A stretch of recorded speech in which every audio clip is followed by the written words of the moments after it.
Something that writers can often struggle with is that they are telling too much in their writing. There's too much exposition and they're not enabling the reader to have an experience by showing them the story instead. And so in this video, I want to share with you ways that you can really bring your writing alive and enable your reader to have a really fulfilling experience as they are immersed in your story.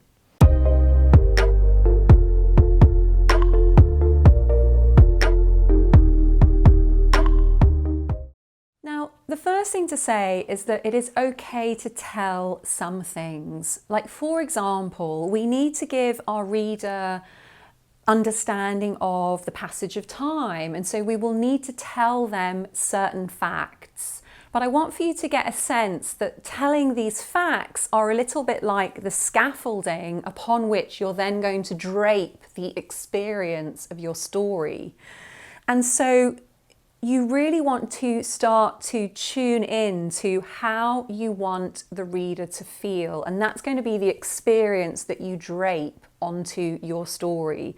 So you're inviting them into a certain experience, into a certain way of feeling. And I'm going to explain later on in the video ways that you can do this. But just to get you understanding this idea of some things that you need to tell so the reader knows where they are, what time of day, what time of year, what location. So you're giving them the facts, and then once they have the facts, you're then enabling them to experience the scene. Now, the other thing to bear in mind is that you want to create a space for the reader so that they can figure things out. So rather than saying, here's 4, you give them 2 plus 2. And so they get to figure it out for themselves. And it's a much more satisfying experience. The audience wants to do the work. Your reader wants to be made to have an experience where they've made effort. We're born problem solvers. If we sense an absence of information, that's actually going to draw us in. So don't deny your reader the opportunity to figure things out themselves. So what can be really useful is once you've written a passage, once you've written a piece of text, you actually look at that and you think, how much can I take out that's then going to enable the reader to do a lot of the work themselves? That's a really nice way to start to give them that 2 plus 2 so they can figure out the 4 rather than your text being like, this is 4, this is 4, this is 4. And the fact is, we don't like to be told things. We don't like it when people express opinions to us. We like it where we're allowed to form opinions for ourselves. And so again, you're really giving your reader that space. You're presenting facts, you're presenting experiences, you're presenting evidence, but you're allowing the reader to figure it out and come to their own conclusion. And it's a much more satisfying experience. It's going to want to keep bringing them back. It's also the kind of experience that they're then going to want to talk about and tell others about. And so rather than telling your reader how you want them to think or how you want them to feel, you're giving them a space and you're allowing them to decide for themselves. You're allowing them to think for themselves.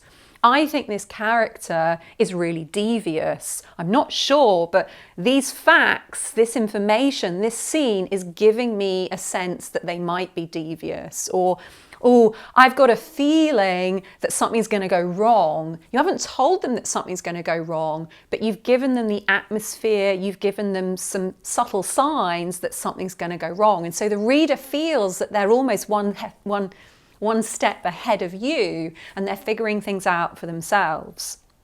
So how do we do all this? How do we present some facts so that we create a scaffolding and then lay over that experience? How do we give the reader 2 plus 2 so that they can draw their own conclusions? How do we make sure that we're not telling them what to think and we're not giving them our opinions so that they get to draw that for themselves? So I'm going to give you 2 little exercises that I find really useful to help me create an experience that's presenting to the reader rather than telling them what to think and what to feel. So the first thing is to take one of your scenes. So to take a scene that you've already written, or to start to plan a scene that you're going to write. So for the purpose of this exercise, let's imagine that we have a scene where there is a girl, a young girl, and she's at a pool, okay? And she is going for a job interview. She's going for an interview to be a lifeguard, okay? Now, I haven't told you anything else. That's all you know. She's at a pool, she's got a job interview, and she's going to be a lifeguard. So usually if I was writing that scene, I wouldn't have given you that information. So you start to simply visualize the scene. So rather than going straight into language, and often that's the mistake that we make, we go straight into language and we're relying on language, and that's when we start telling people. I find that when we get the bare bones of the scene and we just take a moment to sit back and actually visualize it in our mind, that's when we can start to present to the reader rather than just tell them. This is how to think and this is how to feel. So when you're visualizing, I find it really useful to start to look at all the camera angles. So for example, I'm in my mind as I'm talking to you, I'm visualizing the pool. I can see the pool and I'm seeing sun loungers, and I'm seeing the sun loungers have got stripy cushions. I'm now seeing a building behind the sun loungers. It looks like a hotel and there's balconies, and it's pale stone. It's a kind of pebbled ash stone. Sky's really turquoise blue. So I'm starting to see all of the visuals and I'm starting to get that sense of the description. I'm seeing the water. It's a beautiful sunny day, so I'm seeing the light on the water. I can now see a couple of people there on the sun loungers, and a couple of people are watching the girl as she walks up. And I see her looking at these people watching her, and I see her adjusting her skirt. She starts to tug it down a bit. So I'm seeing her aware of these people watching her and responding by taking a physical action of pulling her skirt down. It's a windy day and she's holding it down as it starts to flap.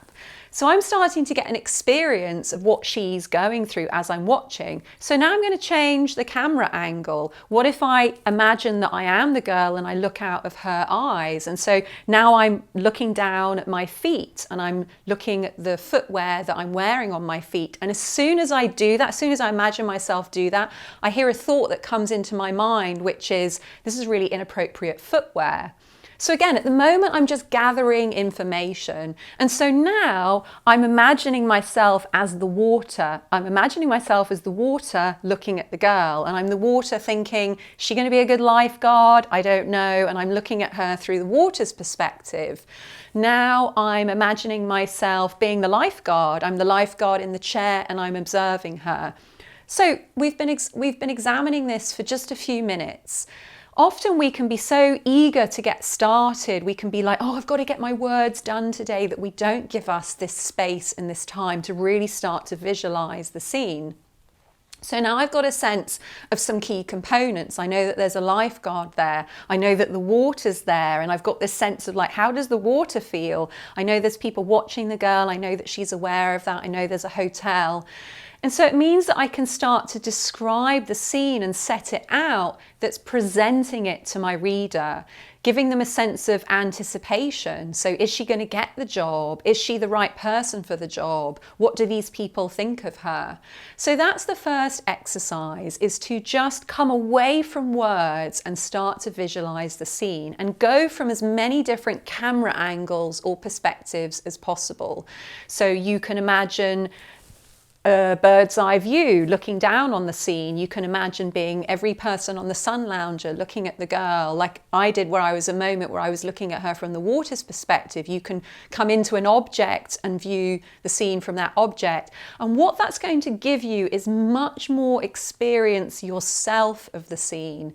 And so you're not just going to be telling it from, here's a girl, she walks from left to right, she's going to a job interview, she's nervous. We've now got some of those visual details. We can start to see the scene for ourselves, and we as the reader can start to imagine, how might we feel? What are we anticipating? What are we making from this scene? So that's that first one, to visualize as many different camera angles as possible before writing the scene. So you've really gathered up a lovely body of information to then show your reader. And so it isn't just about facts, you've got those visuals in as well. Now, the next exercise that I find really useful, again, we're going to take another scene and we're going to use that scene for me to demonstrate. So let's imagine that we've got a scene and it's a woman and she's taken a drunk driver to a place in the woods, a drunk driver who hit and injured her son. And she's taken this drunk driver into the woods to get her revenge. Okay, so that's the scene. So for you, you're either going to choose a current scene or a new scene that you want to create. Now, give yourself restrictions using the senses. So what do I mean by this? So for example, I'm with the page here, so I'm using language, I'm using words, but I'm like, okay, I'm going to write this scene and I'm only going to write it from the sense of smell. That's the only sense that I can describe. That's the only thing I can describe is what things smell like. So it might be that I describe the woman dragging the drunk driver out of her car and smelling the body odor on him, smelling the mixture of alcohol and sweat, and then bile rising in her throat and a sense of her smelling her anger. So it might be that you come up with things that are normal to smell, but you might even start to find really interesting ways of describing it, like smelling her anger or smelling her determination. She drags him into the forest and she might have a scent of the animal's fear in the air because they can sense what's about to happen.